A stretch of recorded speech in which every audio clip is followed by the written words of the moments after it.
नमस्कार मित्रांनो, श्रद्धा स्वीट होममध्ये तुमचं खूप खूप मनापासून स्वागत आहे. ट्रिपचा व्हिडिओ तुम्ही पाहिलाच असेल, नसेल पाहिला तर प्लीज पहा. मी डिस्क्रिप्शन बॉक्समध्ये सुद्धा त्याची लिंक टाकून देईल. पण तुम्ही तो व्हिडिओ जर पाहणार नाहीत तर मी इथे कुठे गेली आणि केव्हा गेली तुम्हाला कळणार नाही. तर चला मग मी तुम्हाला घेऊन आलेली आहे बहिणाबाईंच्या गावाला.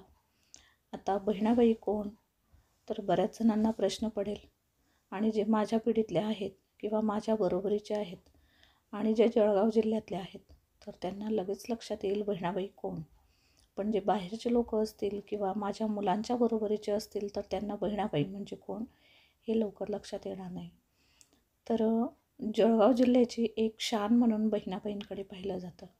आणि अहिराणी कविता प्रसवणाऱ्या अशा कवी, अहिराणी कवी म्हणून त्यांना ओळखलं जातं. तर बहिणाबाईंच्या गावाला आपण आलेलो आहे, जिथे मी ट्रिपला आलेली होती आर्यन पार्कला. तर त्यांच्याकडे त्यांनी बहिणाबाईंचं गाव म्हणून खूप सुंदर असं एक ठिकाण तयार केलेलं आहे आणि तिथलं हे दृश्य आहेत. तर ही आहे स्वयंपाक रूम. आणि सुरुवातीला जे मी तुम्हाला दाखवलं तर ते होते बैठक रूम. तर बैठक रूममध्ये सुद्धा सगळ्या लाकडी वस्तू होत्या. आणि पूर्वीच्या काळी जशी घरं होते अगदी शेणाने सारवलेली, लाल मातीने रंग दिलेली, पोतारलेली आणि गिलावा केलेली, अगदी तशाच प्रकारचं त्यांनी बहिणाबाईंचं गाव तयार करून ठेवलेलं आहे.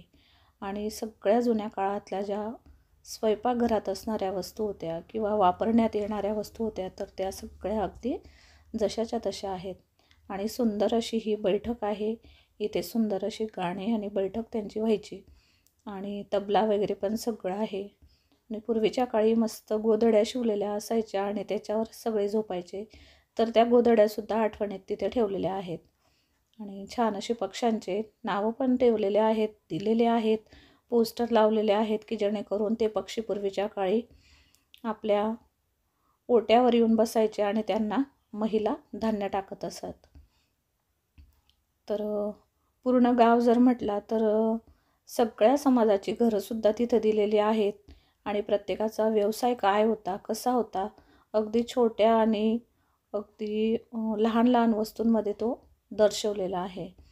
प्रत्येकाचे घरं दिलेले आहेत. जसं गाव असायचं त्याच पद्धतीने तिथे थाटण्याचा प्रयत्न केलेला आहे.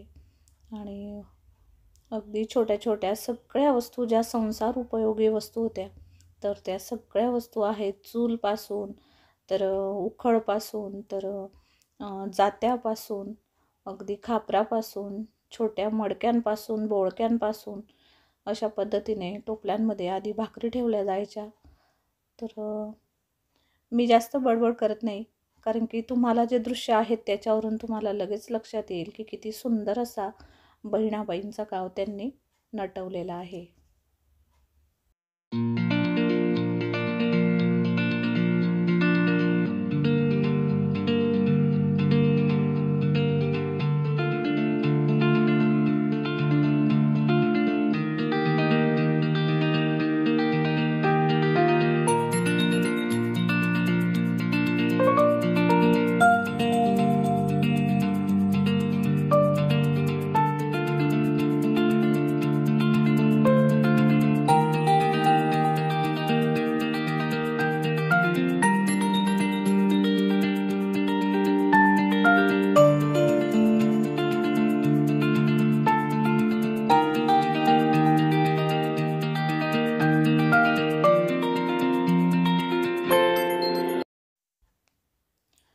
पूर्वीच्या काळी सगळे लोक दमून थकून आले, कामावरून आले की एका ठिकाणी बसायचे.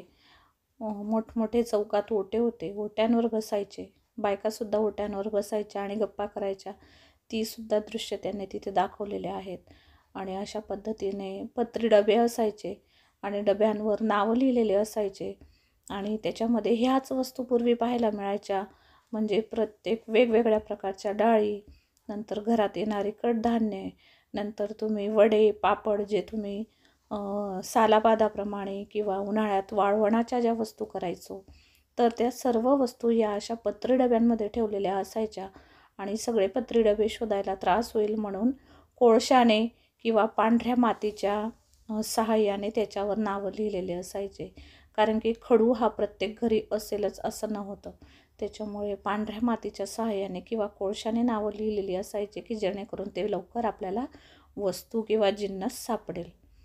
तर खूप छान पद्धतीने सगळ्या गोष्टी त्यांनी छोट्या म्हणा मोठ्या म्हणा प्रमाणात सगळ्या दिलेल्या आहेत. नंतर घरात राहणाऱ्या बायका अशा पद्धतीने विणकाम वगैरे करायच्या, तर त्यासुद्धा वस्तू त्यांनी तिथे ठेवलेल्या आहेत. सगळं म्हणजे आपल्याला अगदी सगळंच तिथे पाहायला मिळतं की जर तुम्हाला पूर्वीचं गाव आठवायचं असेल तर तुम्ही एकदा इथे जा. तुम्हाला सगळ्या गावातल्या जुन्या गावातल्या ज्या वस्तू होत्या त्या सगळ्या पाहायला मिळतील. तर अगदी छोटासा व्हिडिओ मी तुमच्यासाठी घेऊन आलेली होती, पण खूप माहितीवर्धक व्हिडिओ आहे आणि खूप जुन्या आठवणींना उजाळा देणारा व्हिडिओ आहे. माझ्याकडनं छोटा व्हिडिओ असल्यामुळे संपूर्ण माहिती ही दिली गेलेली नसेल, पण ह्या ज्या वस्तू आहेत याच्यातून तुम्ही सगळा अंदाज लावूनच घेतलेला असेल की ह्या वस्तू सगळ्या किती छान आणि तुमच्या आठवणींना उजाळा देणाऱ्या आहेत. जर तुम्हाला माझा हा छोटासा व्हिडिओ आवडला असेल तर प्लीज लाईक करा, शेअर करा, कमेंट करायला अजिबात विसरू नका. पुन्हा भेटूया नवीन व्हिडिओ घेऊन. आजचा व्हिडिओ पाहिल्याबद्दल खूप खूप धन्यवाद.